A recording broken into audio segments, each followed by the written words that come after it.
Dear students, आज मैं आप लोग को राजस्थान की घरेलू उत्पत्ति की माप की विधियाँ कौन सी है इसके बारे में चर्चा कर रही हूँ। इसकी प्रमुख विधियाँ 3 हैं जिनकी हम चर्चा अभी करते हैं। सबसे पहले देखिए उत्पत्ति विधि, जिसे प्रोडक्ट मेथड भी कहते हैं। इसमें सबसे पहले आर्थिक क्षेत्र की अंतिम उत्पत्ति का बाजार मूल्य निकाला जाता है।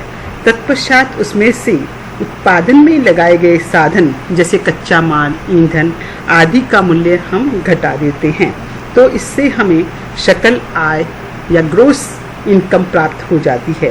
अब यदि इसमें से हम डेप्रिसिएशन मूल्य ह्रास की राशि को भी घटा देते हैं तो हमें नेट इनकम शुद्ध आय प्राप्त होती है। हम लोग इस विधि का उपयोग मुख्य रूप से कृषि, पशुपालन, वन, मछली, खनन, विनिर्माण आदि कार्यों में करते हैं।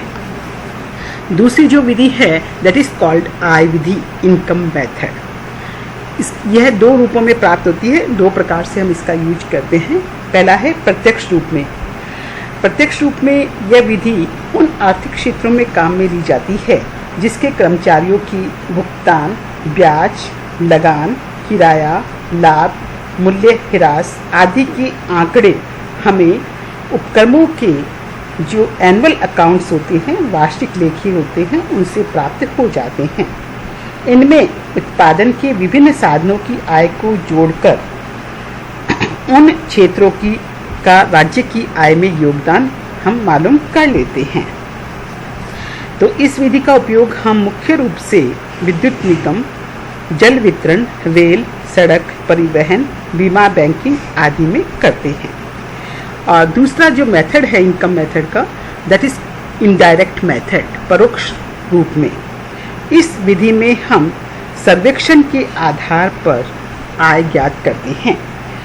इसके अंतर्गत हम सबसे पहले श्रम शक्ति, लेबर फोर्स कितनी लगी हुई है, उसको प्रति व्यक्ति आय से गुणा कर देते हैं, तो राज्य की आय में हमें उनका योगदान मालूम चल जाता है। यह विधि हम मुख्य रूप से गैर पंजीकृत विनिर्माण क्षेत्र, होटल, घरेलू सेवाओं, डोमेस्टिक सर्विसेज आदि क्षेत्रों में उपयोग में लेते हैं।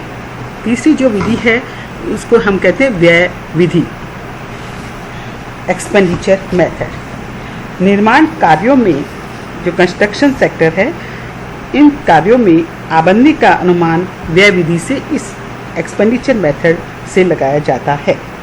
निर्माण कार्य में लगे माल जैसे सीमेंट, सरिया, पत्थर, ईंट, बजरी, लकड़ी आदि का मूल्य ज्ञात किया जाता है और उनको फिर जोड़कर इस क्षेत्र का अनुमान लगा लिया जाता है। तो इस प्रकार से हम इन 3 विधियों का उपयोग करके सकल घरेलू उत्पत्ति को मालूम करते हैं और उसमें से जब हम मूल्य ह्रास, डेप्रिसिएशन को घटा देते हैं तो हमें शुद्ध आय प्राप्त होती है। ज़्यादातर इन 3 विधियों में से हम प्रथम 2 विधियों का उपयोग ही करते हैं। तो ये मैंने आप लोगों को बताया कि 3 कौन से मेथड्स का हम उपयोग करते हैं और उनमें से मुख्यतः 2 मेथड्स उत्पत्ति विधि और आय विधि का उपयोग करते हैं। राजस्थान के राज्य के घरेलू उत्पाद की हम ट्रेंड्स को देखें, प्रवृत्तियों को देखें, तो हम लोग ये देखते हैं कि शुद्ध घरेलू उत्पाद में उतार चढ़ाव की प्रवृत्ति है वो सामान्य रही है, मतलब कृषि क्षेत्र की प्रधानता रही है और कृषि क्षेत्र की जो उत्पादन क्षमता है वो मानसून की अनुकूलता पर निर्भर करती है। अकाल या सूखे के दौरान कृषि का योगदान राज्य के घरेलू उत्पाद में कम हो जाता है और प्रति व्यक्ति आय में भी बढ़ने की प्रवृत्ति रही है। राज्य में जनसंख्या बढ़ने के बावजूद भी प्रति व्यक्ति आय है वो बढ़ रही है। इसके साथ ही हम देखते हैं कि राज्य की घरेलू उत्पाद में प्राथमिक क्षेत्र की प्रधानता रही है। हालांकि सेकेंडरी, द्वितीयक क्षेत्र और तृतीयक क्षेत्र का योगदान भी बढ़ रहा है, लेकिन अभी भी जो प्राइमरी सेक्टर है अर्थात कृषि, खनन आदि का योगदान अभी भी बढ़ा हुआ है। और औद्योगिक और गौण क्षेत्र का योगदान राज्य की सकल घरेलू उत्पाद में बढ़ रहा है, लेकिन बढ़ने की गति वो धीमी है, तो इनको बढ़ाए जाने की आवश्यकता है। इसके साथ ही शुद्ध घरेलू उत्पाद के वितरण में जो असमानता है वो निरंतर बढ़ती जा रही है। गरीब और अधिक गरीब हो रहे हैं जबकि धनवान अधिक धनी बनते जा रहे हैं और कीमतों में बढ़ने की वजह से भी वितरण में असमानता बढ़ती जा रही है।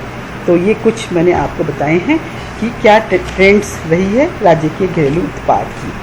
अब हम लोग राजस्थान में शुद्ध घरेलू उत्पत्ति और प्रति व्यक्ति आय में वृद्धि हेतु कुछ सुझाव भी दे सकते हैं। हम राज्य की अर्थव्यवस्था का विकास करके ही उत्पादन बढ़ा सकते हैं, रोजगार बढ़ा सकते हैं, श्रम की उत्पादकता बढ़ा सकते हैं और राज्य को विकसित राज्यों की श्रेणी में शामिल कर सकते हैं। तो इसके लिए हमें कुछ प्रयत्न करने होंगे। तो सबसे पहले हमें कृषि एवं संबद्ध क्षेत्र का तीव्र गति से विकास करना होगा। हम लोग सब जानते हैं कि राजस्थान की जो अर्थव्यवस्था है वो कृषि प्रधान है। अभी भी राजस्थान की लगभग 70% जनसंख्या कृषि से ही अपना जीवन यापन करती है। अतः जब हम इस क्षेत्र का तेजी से विकास करेंगे तो अर्थव्यवस्था का विकास स्वतः ही तेजी से होगा। कृषि का विकास करने के लिए हमें उन्नत बीजों का प्रयोग करना चाहिए। अधिक फसल देने वाली फसलों का उत्पादन को प्राथमिकता देनी चाहिए। अकाल और सूखे से सुरक्षा कवच प्रदान करने के लिए सिंचाई साधनों का पर्याप्त विकास करना चाहिए। भूमि संरक्षण करनी चाहिए। जल का भी सदुपयोग करना चाहिए, बर्बादी नहीं होनी चाहिए और कृषकों को प्रशिक्षित किया जाना चाहिए ताकि कृषि की उत्पादकता बढ़ सके और इनका तेजी से विकास हो सके। इसी प्रकार से उद्योग और खनिज क्षेत्र का तेजी से विकास करने के लिए हमें औद्योगिकीकरण को बढ़ावा देना चाहिए। खनन क्षेत्र में उत्पादन और रोजगार बढ़ाने के लिए खनिज नीति का प्राथमिकता के आधार पर क्रियान्वयन करना चाहिए। श्रमिकों की उत्पादकता बढ़ानी चाहिए। आधारभूत संरचना की विस्तार को प्राथमिकता देनी चाहिए क्योंकि किसी भी उद्योग के विकास के लिए आधारभूत सुविधाएं जैसे यातायात, संचार व्यवस्था, सड़क, विद्युत आदि होना प्रथम शर्त है।